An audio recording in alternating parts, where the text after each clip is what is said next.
para quem não me conhece, meu nome é João Tolomei e eu trabalho com saúde preventiva há mais de 20 anos.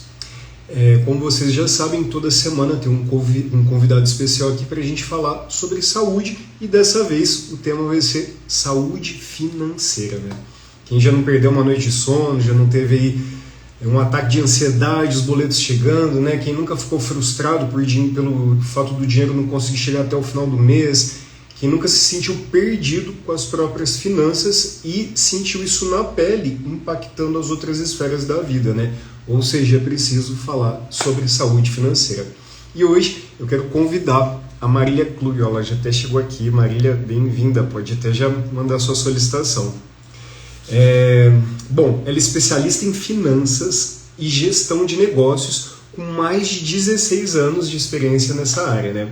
Ela também é mãe de 2 meninas lindas, é esposa, trabalha numa instituição, num banco, né?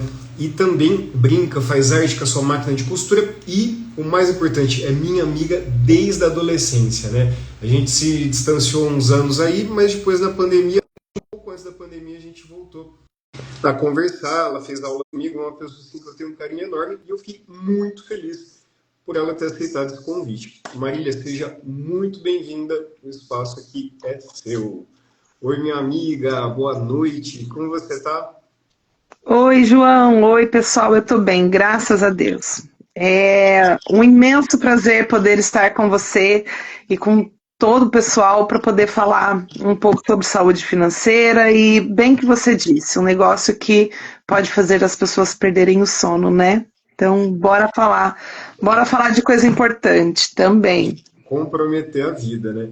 Marília, você é uma pessoa multifacetada, faz trabalho voluntário com jovens, né? Brinca com a máquina de costura, é gestora de finanças, né? Atualmente você trabalha em banco. Hoje, eu trabalho no mercado financeiro há mais de 16 anos, né?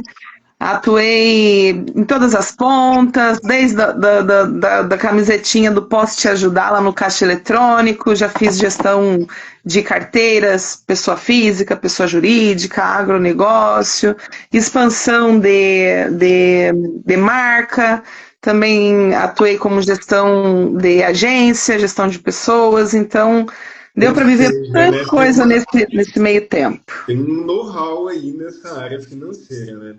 Sim. Marília, bora lá, ó. Quero agradecer o pessoal que mandou as perguntas, tá? Essa live ela é feita por vocês e para vocês. E ao longo dessa live vocês podem também mandando, interagindo aqui com a gente, que eu vou tentando encaixar as perguntas para a Marília. Bom, por onde começar, né? Acho que eu vou começar lá do basicão, né?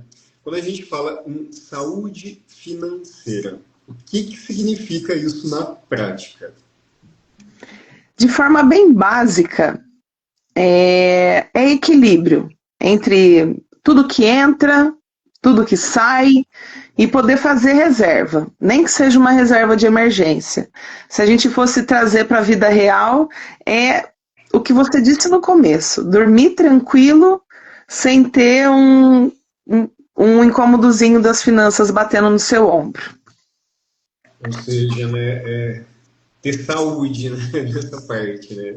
Exatamente. Mas a gente só consegue fazer isso se a gente cuida, né? Um equilíbrio, ele não pode estar só na nossa cabeça. Ou seja, tem que ter consciência, né, e tem que ter também iniciativa e acabativa, né? O pessoal tem que se engajar nesse tipo de conhecimento. E é o básico, né, João? É o equilíbrio mesmo. Você saber o que entra, você saber o que consome, você saber o que sai, você saber o que você tem de reserva.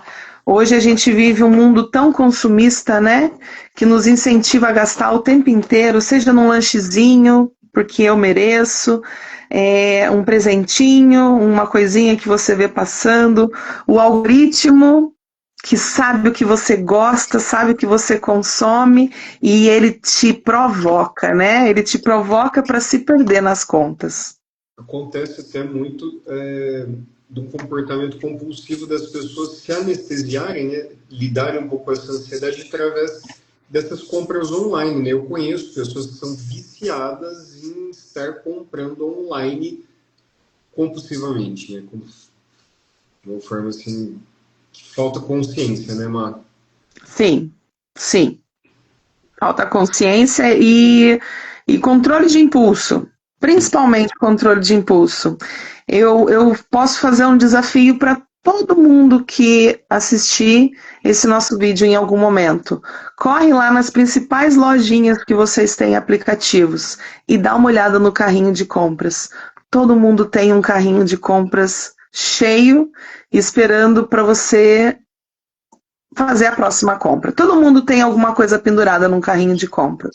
E se perguntar daquele carrinho o que que realmente é útil, o que que é impulso, né? Perfeito, perfeito. Marília, você diz então, eu posso dizer então que pela sua experiência com gestão financeira, com pessoas, com essa questão da saúde financeira mesmo, o impulso seria o maior erro na prática, assim, dentro da gestão das finanças? Eu acho que o impulso e o imediatismo, nós somos seres emocionais. Por mais que nós queiramos ser racionais, a gente sempre acaba se levando para o emocional. E aí muitas vezes a gente precisa, porque eu quero, tem que ser agora, e não trabalha na cabeça, ou eu posso esperar, posso me planejar, posso me programar. Eu vejo muito pessoas acessando créditos caros para poder atender impulsos, De né? viagem, você diz assim? Oi? De compra de carro, de viagem, de coisas mais Exatamente. É, caras. Exemplo simples: carro, viagem. Você pode tomar um crédito e fazer a tua viagem no mês que vem e pagar um juro aí de 2,5%, 3, 4, 5%, dependendo do tipo de crédito que você tomar, ou você pode se programar para minha viagem em junho de 2027, e se eu começar a economizar tanto agora, até lá eu tenho tanto guardado, é o impulso mesmo, é o imediatismo. A gente quer resolver as coisas para amanhã e esquece de planejar, né? Como já diz aquela música, não, não se afobe não, que nada é pra já. Tudo para já, exatamente. E existe algum comportamento financeiro que você vê se repetindo, que prejudica as pessoas sem elas perceberem? Tem o imediatismo que você trouxe? Você acha que esse é o principal? Tem mais algum outro que você vê assim, temos que trazer a consciência? Como que é? É, eu acho que uma outra coisa que toca muito, porque, bom, se a gente for perguntar para qualquer estudioso da área da psicologia, ele vai confirmar que o consumo ele também está ligado a gerar prazer no cérebro, né? Liberar uma endorfina ali, né, que a pessoa vicia. Exatamente, a Como pessoa o vicia. chocolate, como um alimento hipercalórico, como muitas vezes comportamentos sexuais, enfim, é realmente uma droga, né? O consumismo, né? O comprar, né? Ele pode se tornar uma droga, né? E a gente tem, eu digo que a gente tem sangradouros silenciosos, né?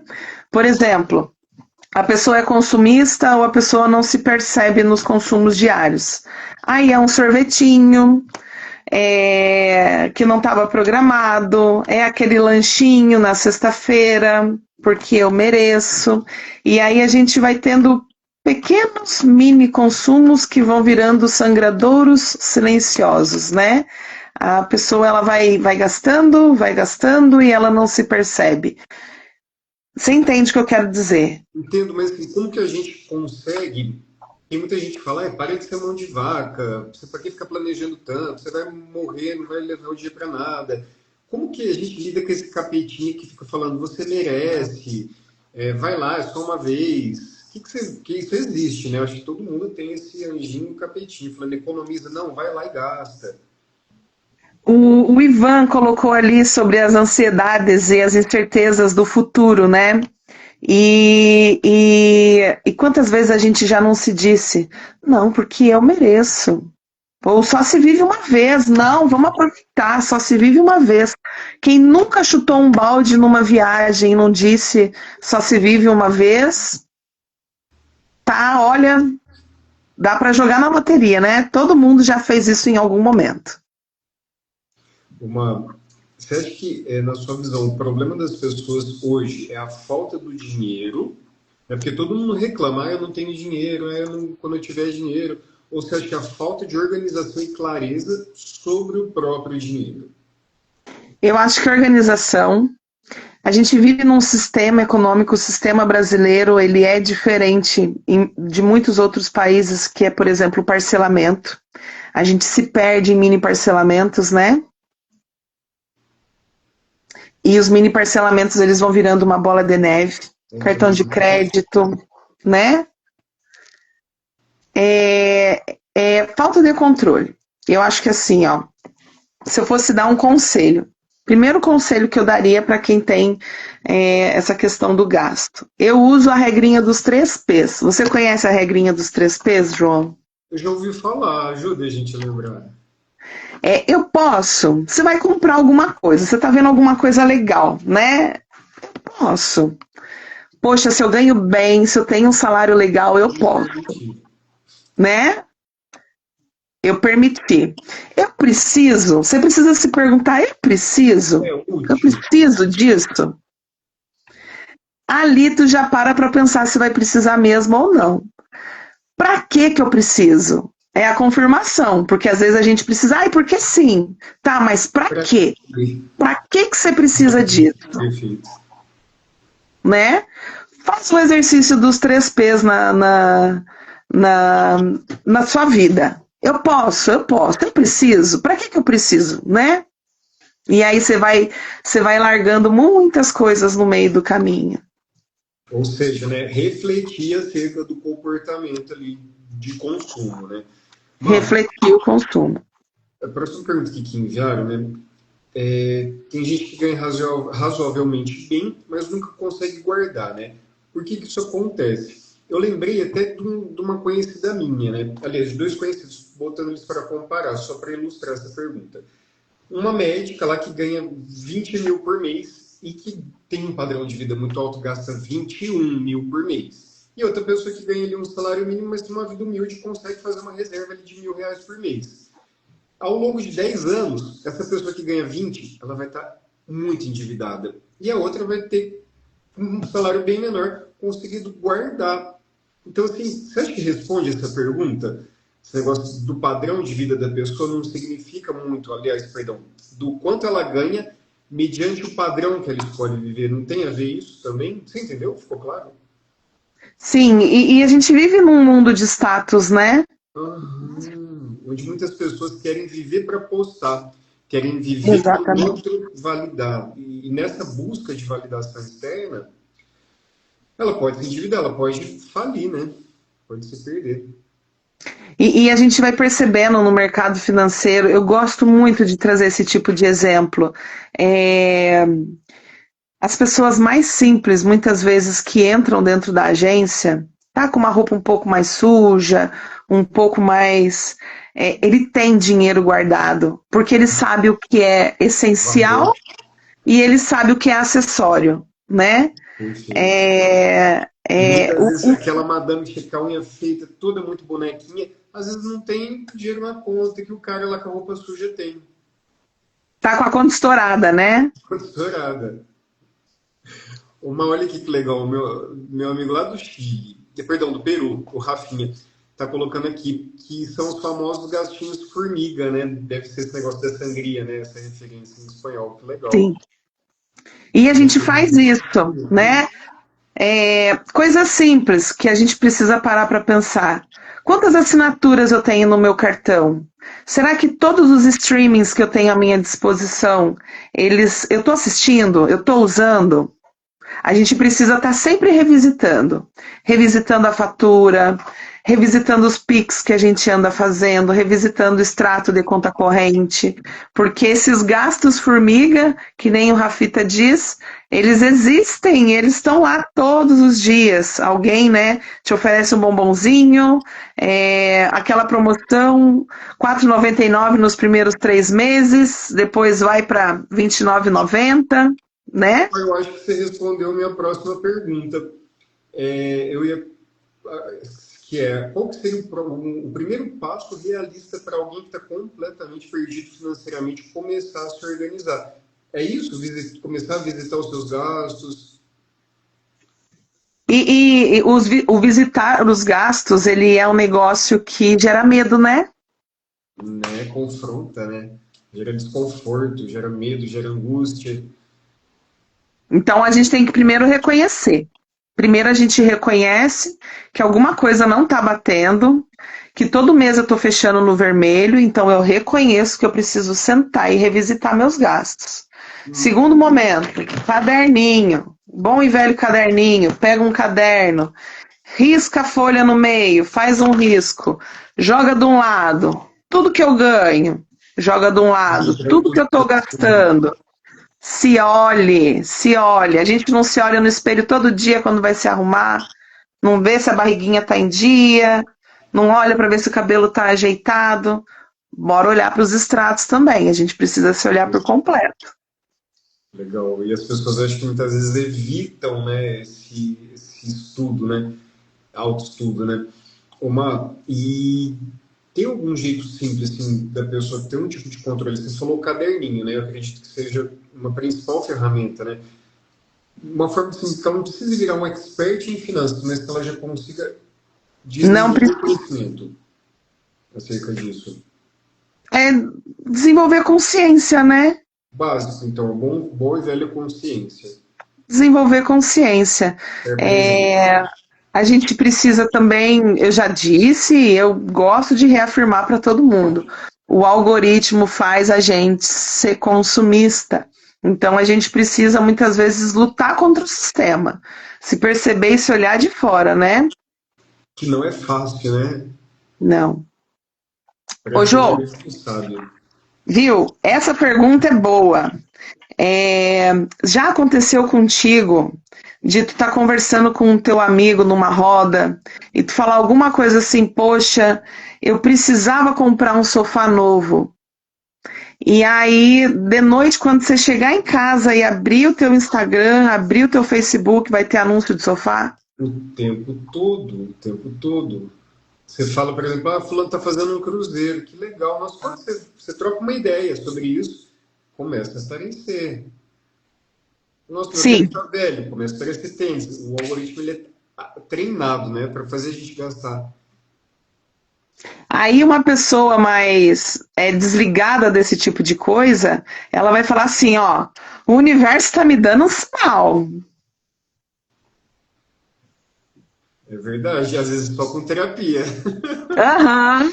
Olha, o universo está me dando um sinal. Era a mensagem que eu precisava, que eu tinha que fazer esse cruzeiro também, Precisava né? trocar de cama, de colchão, precisava não sei o quê. É isso. Olha, se eu precisava de um Mas, sinal, era esse. Mal sabia que era o celular, te escutando e sabendo tudo que eu estou tudo. achando na vida. Te investigando, né? Te conhecendo melhor do que você mesmo. Mas você falou Uhum. isso, né? Esse negócio, eu acho que é um sinal, né? Quais que são os mitos, né? O universo do consumismo, perfeito. Quais que são os maiores mitos que você vê quando o assunto é finanças, quando o assunto é dinheiro? O que as pessoas mais estão acreditando, assim? É, uma coisa assim que eu vejo, que eu gosto de dizer para as pessoas, gente, não existe almoço de graça. A gente vê hoje muitas promessas, né?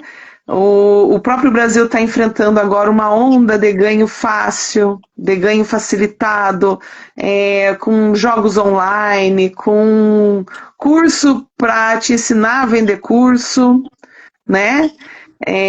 Nós estamos numa onda muito grande de golpe, pirâmides financeiras vai e voltam o tempo inteiro, São ilegais, né? Sistemas de estão finanças. ilegais. Eu acho que o principal mito assim que as pessoas precisam derrubar por terra é que não existe ganho milagroso. Não existe ganho milagroso. Todo mundo paga um preço por E alguma assim, coisa, seja virando influencer, seja começando a trabalhar com a internet, não existe milagre. e a própria Trabalhar. média, né? Você vê assim, uma pessoa que às vezes fala, eu ganhei, mas às vezes jogou a vida inteira, gastou muito a vida inteira e o montante às vezes não deu nem o prêmio que ela tirou quando tira. Outra coisa que a gente vê assim muito forte também a banalização que nós estamos vendo dos empregos. A gente vê muita piadinha sobre, sei que lá, CLT, ou né, não, eu não preciso porque eu consigo ganhar fácil com isso ou com aquilo. Gente, não, Não não existe um existe. caminho fácil, né? Não existe um atalho. A gente vê muita gente falando de day trade, né? Eu fiquei rico, não sei o quê, fiz não sei quanto, 6 em 7. Gente, o que existe mesmo é um trabalho de construção diária, com perenidade, com automotivação para. Eu acho que em qualquer área, né, Marília? Sim. Não existe salto quântico, assim. Não existe salto quântico, exatamente. E os saltos quânticos que a gente vê é aquela realidade de 1 em 1 bilhão, né? Não é porque E deu certo com um que estatisticamente, vai dar certo com todo mundo. exatamente, para a massa não vai funcionar, não é replicável para todo o conjunto. Exatamente. O Maria, olhando assim pelo outro lado agora, você já trouxe alguns, né? Que dica que você dá? Quais são os hábitos mais simples, mas que fazem grande diferença ao longo do tempo? Anotar, né, entrada e saída, ter esse caderninho, né, ter essa consciência, estar tá ligado nesse capiroto do algoritmo, né, dessas coisas que vão te fazer ali pro lado do diabinho, né? Que mais, Marco, você vê? Você acha que a pessoa precisa de um consultor financeiro? Você acha que tem que ter algum tipo de investimento também a longo prazo? Como você vê isso? Nós somos de uma cultura, a cultura brasileira, ela não nos ensinou a guardar. Nós sabemos que a maioria dos brasileiros vivem uma realidade que talvez não permita isso, mas isso também é muito cultural quando a gente vai conhecer colônias que vieram, por exemplo, da Alemanha, os italianos, o pessoal que veio fugido da guerra para o Por Brasil, isso escassez, né? existe. Vivendo escassez, muitas vezes. Eles, você vai ver essa cultura mais de perto, você percebe que para eles a prioridade, eu recebi o meu dinheiro, a primeira coisa é pegar uma parte e guardar. A maioria das pessoas não fazem isso. A gente aprendeu a pagar as contas que precisam ser pagas, separar o que é de se manter durante o mês e se sobrar, eu guardo. E uma coisa assim que eu tento ensinar para as minhas meninas e que me faltou na minha educação, talvez eu não culpo os meus pais, eu acho que é o sistema, a gente não aprendeu a guardar primeiro. Receber o teu salário, uma parte você tem que fingir que não existe. Mas Marília, não me sobra nada. Cara, que você comece com R$ 50, você comece com R$ 100. Recebeu, já tem aquela programação automática. E as 500 Manda só para fala, uma não renda sobra nada, mas tá fixa. pedindo pizza todos os finais de semana, tá indo pra balada, bebendo, ostentando, gastando com roupa. Então, assim, tudo são escolhas. Escolhas. E é fato. Hoje, uma saída, qualquer saída que você fizer, você não vai comer bem e beber bem por menos de R$ 100. Só que se você abrir mão de fazer isso uma vez por mês e guardar esse dinheiro, no final do ano você já tem uma reserva. E em 10 anos você já tem outra reserva, né? E para quem está endividado, né? Sabe-se que a maioria da população brasileira está endividada. É uma fração ínfima que consegue não estar trazendo dívidas, né?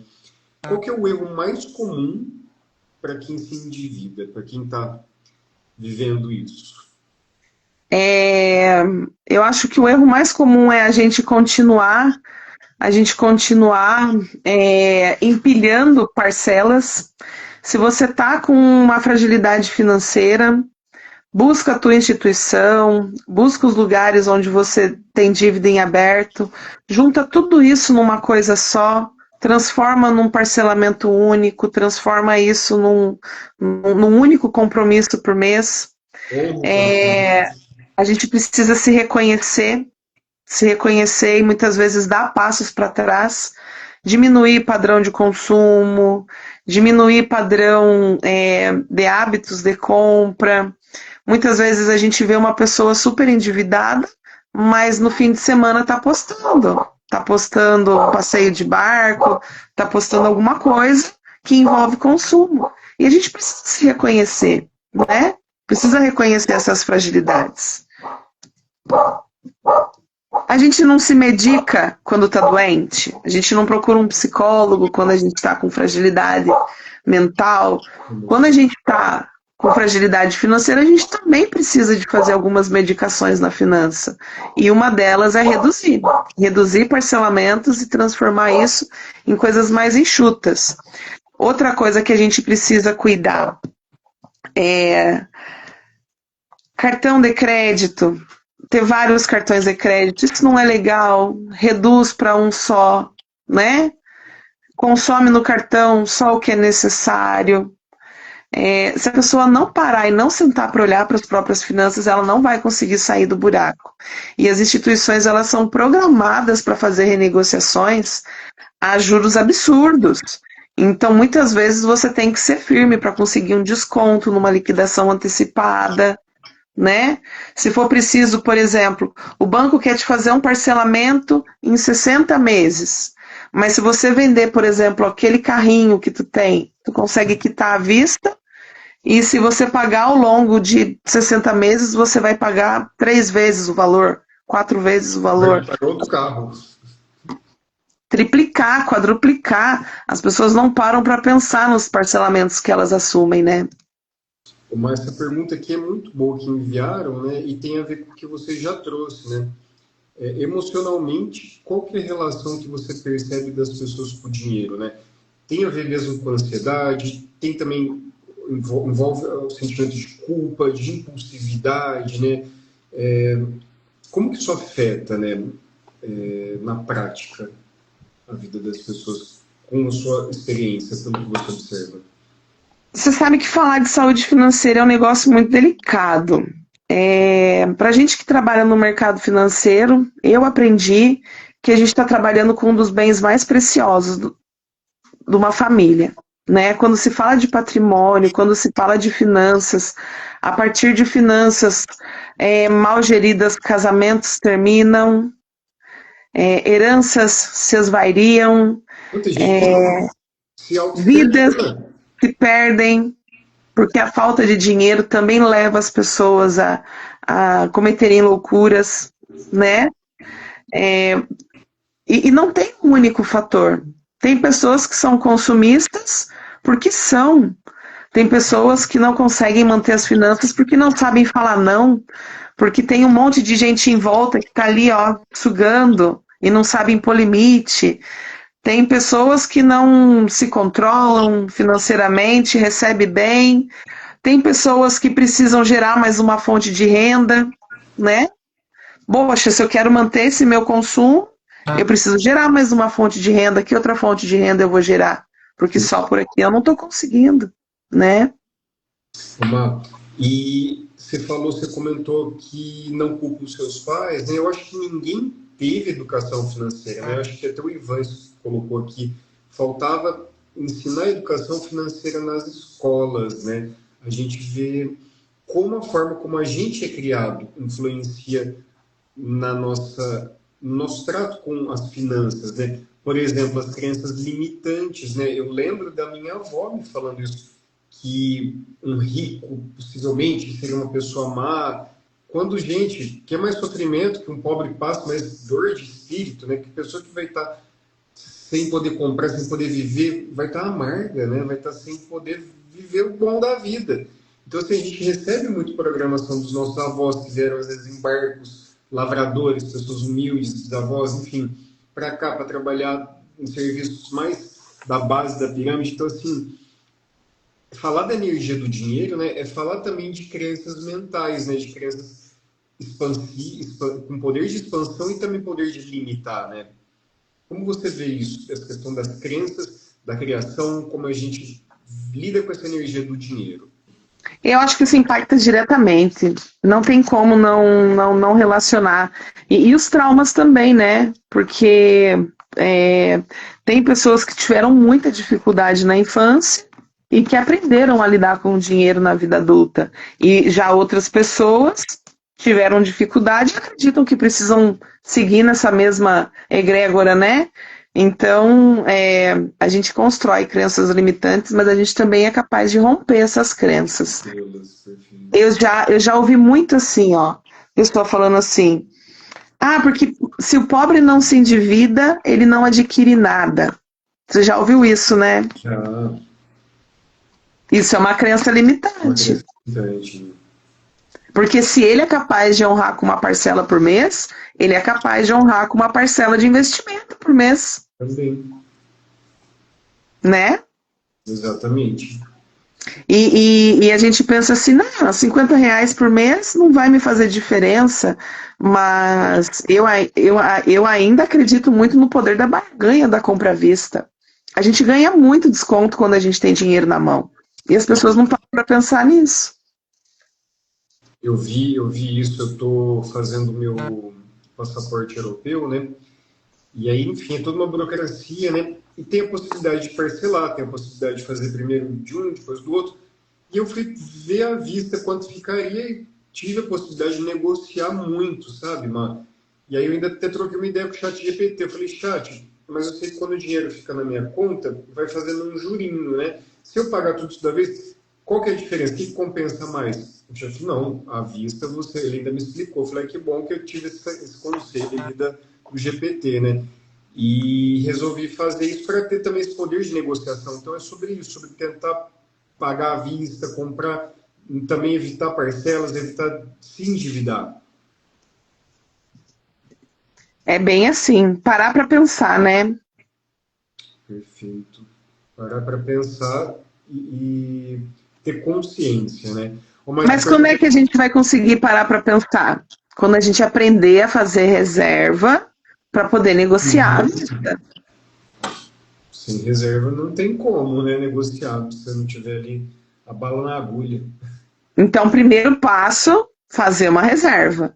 E aí, a partir disso, começar a barganhar à vista, eliminar consumo do cartão. Mas, Marília, eu acumulo pontos. Gente, se a gente for converter os pontos do cartão em dinheiro, Não dá nada, né? né? O Márcio pergunta aqui que tá ótimo, olha lá. Para quem evita olhar para a própria conta, evita mexer com o dinheiro, o que está por trás disso? Eu acho que é sentimento de culpa, né? Muitas vezes é sentimento de culpa, muitas vezes é sentimento de impotência, mas sabe a pessoa quando está doente e ela fica postergando de ir no médico porque ela não quer saber qual que é a doença que ela tem? Ela prefere sofrer na dúvida, né, do que ir lá e tratar logo, né, ter uma maior chance de cura. E aí segue lá, no paracetamol todo dia, né? Libera um créditozinho parcelado aqui para poder cobrir o outro ali e vai desvestindo um santo para poder vestir o outro e não para olhar. Eu acho que 99% dessas situações é o medo de olhar para a própria realidade, é o medo de se perceber numa Um situação pouco frágil. de sentimento de insuficiência. Pode ser também, sentimento de insuficiência. Olha, eu vou dar um exemplo aqui. Tem uma amiga minha, eu conheço também, que é de família que tem grana, tudo, só que ela não consegue ter autonomia, assim. Parece que a família centraliza, ela não consegue trabalhar, mas também não consegue se desvencilhar. Eu vejo isso muito como um conforto, né, dela ter alguém que escolha por ela, mas ao mesmo tempo ela não tem a mínima autonomia, né, de poder pegar as rédeas da própria vida, de fazer as próprias escolhas, né? Eu acho que isso é um privilégio que vem assim com uma dor muito angustiante junto, que não tem a ver com saúde financeira, ao meu ver. Aí já envolve vários fatores, né? Familiares, de crenças, de psicológicos, acho que é psicodinâmicas familiares, né? Sabe que esses dias para trás eu vi um vídeo de uma moça, eu não vou me lembrar do nome dela, mas isso também é uma frustração da nossa geração. E se a gente não olhar isso com realismo, isso vai doer até a gente ficar velhinho. Por exemplo, os nossos pais na nossa idade, eles já tinham carro próprio, já tinham casa própria, muitos já tinham uma segunda casa para viver de renda, para viver de aluguel, mas as pessoas não param para pensar que nos anos 80, os anos 90, o preço das coisas eram muito menores, né? Tu comprava um E a carro própria popular por muito especulação menos. imobiliária, né? Hã? A própria especulação imobiliária, você pega as grandes capitais.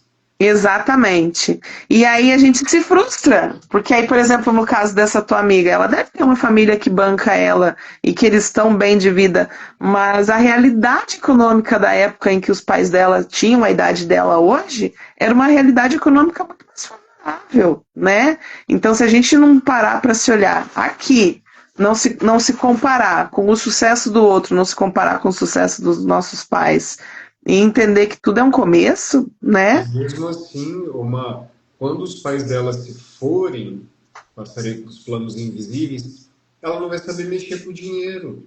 Não vai saber, né? E a gente não pode ter vergonha.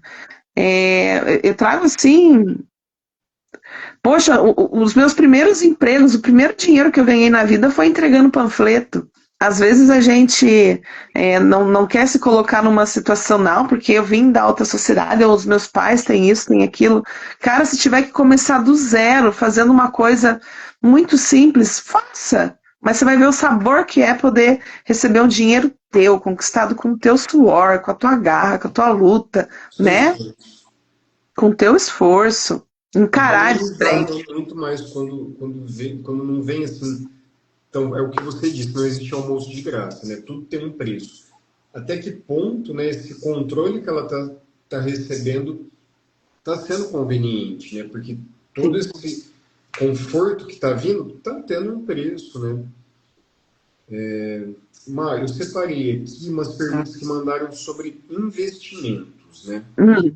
Eu vou ler aqui as três, vai ser, eu acho que uma encaixa na outra também, ó. Para quem quer começar a investir, quando que é a hora certa? Aí depois tem, antes de investir, o que a pessoa precisa se organizar? Eu acho que você já respondeu, mas bom que você já fala tudo de investimento. E qual que é o maior erro que os iniciantes cometem quando começam a querer investir?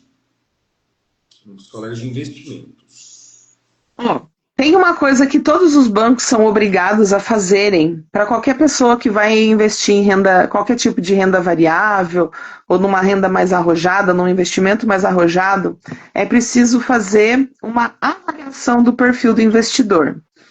Essa avaliação do perfil do investidor são perguntas simples que vão olhar para a pessoa, qual que é o patrimônio que ela tem, se ela quer fazer reserva de curto prazo, de longo prazo, qual que é o apetite dela ao risco. Você precisa se conhecer. Você precisa saber se o teu estilo de investidor ele é mais conservador, se ele é um estilo mediano ou se ele tem um estilo arrojado. Porque daí, dependendo de cada perfil, é o tipo de investimento que a pessoa vai fazer. Por exemplo, eu sou uma pessoa conservadora. Então, você nunca vai me ver investindo em fundos de renda variável. Você não vai me ver investindo em produtos que gerem risco de eu perder o meu próprio capital. Por exemplo, Eu, ações. hã? Por exemplo, frações de ações, ações. Ações, bitcoins, fundos que tenham bloqueio de recurso, oscilação do governo, que estejam vinculados a fundos de investimento, porque quando a gente fala em ações, o meu dinheiro, meus R$ 50 de hoje pode estar valendo 25 amanhã, né? Agora, se eu tenho um estilo de investimento arrojado, meu coração ele aguenta ver o meu dinheiro diminuir de valor em tempos em que a ação não está boa e eu consigo esperar para quando tiver melhora. Uma pessoa que tem um estilo arrojado, ela consegue segurar isso no coração. Agora, uma pessoa conservadora, o primeiro impulso dela é falar: meu Deus do céu, eu tenho que resgatar o meu dinheiro, porque senão eu vou perder mais, eu vou perder mais. Então, você precisa se conhecer. Primeiro de tudo, conheça-te a ti mesmo, né? Maravilha. Qual que é teu estilo? Você precisa saber. Se você E está para quem disposto que a é mais perder conservador, o que você indicaria? para uma pessoa conservadora. Não quer Hoje, sofrer tantas poupança, palpitações do coração. uma coisa assim que eu digo para as pessoas que poupança não é investimento, poupança é reserva de emergência, porque hoje ele é o produto que menos remunera. Nós temos hoje no mercado financeiro muitas rendas fixas, que são os CDBs, os RDCs, cada banco vai dar uma sigla diferente, mas é tudo aplicação, depósito interbancário pré-fixado em CDI. Tudo que a gente conseguir um indexador do governo. O Uma indexador hoje é o CDI, É um conseguir um valor que percentual você bom. coloca, mas não tem liquidez. Você tem que esperar um tempo, e aí por isso o rendimento é maior. Sim, e é importante você pensar em várias cestas. Eu digo assim que você tem que ter a tua cestinha do curto prazo, aquele dinheiro que você vai usar para emergência. Depois tu vai ter um fundinho ali de médio prazo para alguma aquisição específica que tu vai fazer e tem que ter uma reservinha para previdência lá para frente, quando você ficar velhinho, tem que pensar em tudo isso. Para quem não sabe no que pensar, começa com um RDC de 30 dias e vai deixando ele ali guardado. Vai deixando, vai deixando. Começa o hábito de guardar. Só começa. Depois vai melhorando. Vai E é uma coisa melhorando. assim que você guarda, só que é para além da reserva de emergência, né? Vamos supor, você faz ali sua reservinha de emergência e depois faz vezes que você faz de 30 dias, como que funciona? Não é liquidez imediata. Aí também estão perguntando aqui dos fundos imobiliários. Fundos imobiliários, eles são bons investimentos para quem não tem pressa, porque a maioria dos fundos imobiliários que você faz, ele precisa de um prazo maior e ele também vai ser feito com valores maiores, né? Tipo, você não vai investir num fundo imobiliário com R$ 100, você vai investir com 50 mil, 150, 200 mil. Eles são bons fundos, porém você tem que ter uma boa negociação de prazo. Não olhar para ele para curto prazo, é olhar para ele para reserva de longo prazo. Que maravilha. Mas a gente já está chegando para as perguntas finais.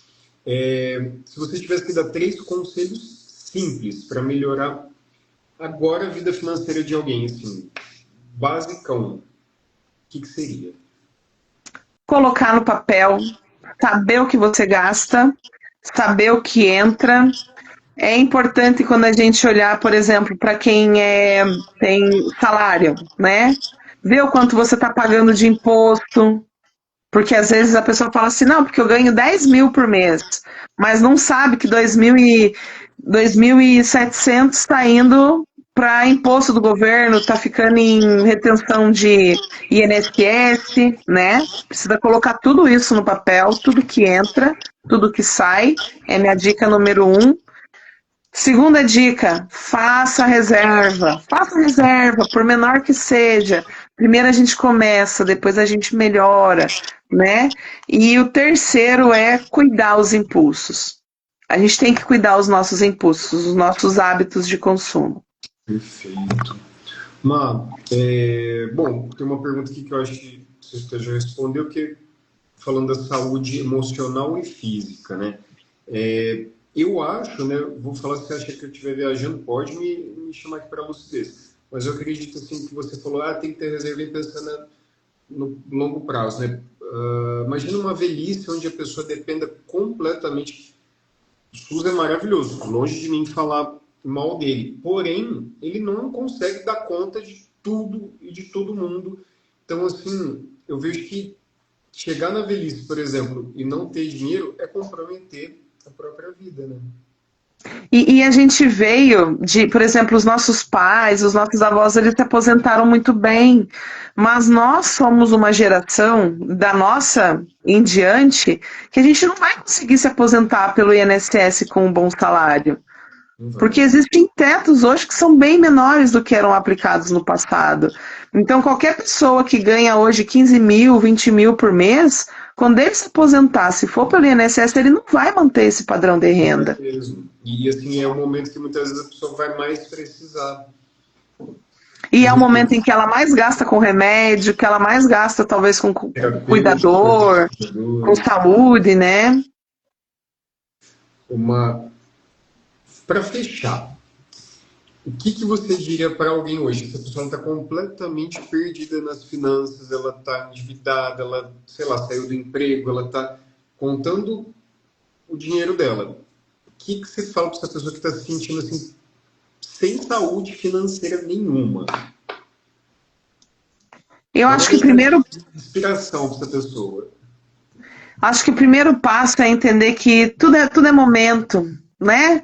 Tem momentos em que a gente vai se apertar, mas todo mundo consegue se reerguer, desde que tenha disciplina, que tenha autocontrole. Se você está com as Que suas honre, finanças né, a energia do apertadas, dinheiro, né? hã? Que faça essa, que honre, né, a energia do dinheiro. Sim. Pense sempre por ela. Eu acho que a gente precisa fazer uma virada de chave de que a gente não tem que trabalhar pelo dinheiro, é o dinheiro que precisa trabalhar por nós, né? Lindo isso. A gente vive pela busca do dinheiro, vive pela busca do dinheiro. Não, peraí. É, esse dinheiro tem que trabalhar por nós. Colocou no papel, você está extremamente endividado. Vai negociar, vai buscar uma forma de acerto. Se precisar vender alguma coisa, se precisar perder um pouco de patrimônio para poder se organizar, faça isso. Repense em possibilidades de agregar renda na família. Teve um boom assim, eu tenho percebido demais. 2024, 2025, 2026 eu ainda percebo muitas pessoas que geram uma renda extra, seja fazendo um lanche para vender num lugar, ou seja fazendo trabalhos manuais, fazendo artesanato. A gente sempre tem alguma forma de gerar alguma renda a mais. Pense nessa Pode possibilidade. ser também uma consultoria, de repente, que a pessoa tem um know-how numa área, né? Enfim, uma experiência de vida, ela pode transformar isso em uma complementação também, né? Sim, não ter vergonha de se colocar para jogo diante de uma necessidade financeira, né? Se colocar para jogo e luta. Todo mundo pode se reerguer. A gente está vivendo um período em que os juros estão muito altos, os preços das coisas estão altas, e se a gente não pensar em outras formas de poder gerar renda, se eu não estou conseguindo gerar renda, então eu preciso reduzir meu padrão de consumo. Mas você precisa se conhecer. Por exemplo, assim, ao invés de, sei lá, um exemplo prático, ao invés de comprar uma marmita de R$ 20, fazer uma comida que vai ficar talvez mais barato, por exemplo. É pôr na ponta do lápis tudo isso, né? E óbvio, se Exatamente. permitir vez ou outra, mas com consciência, né?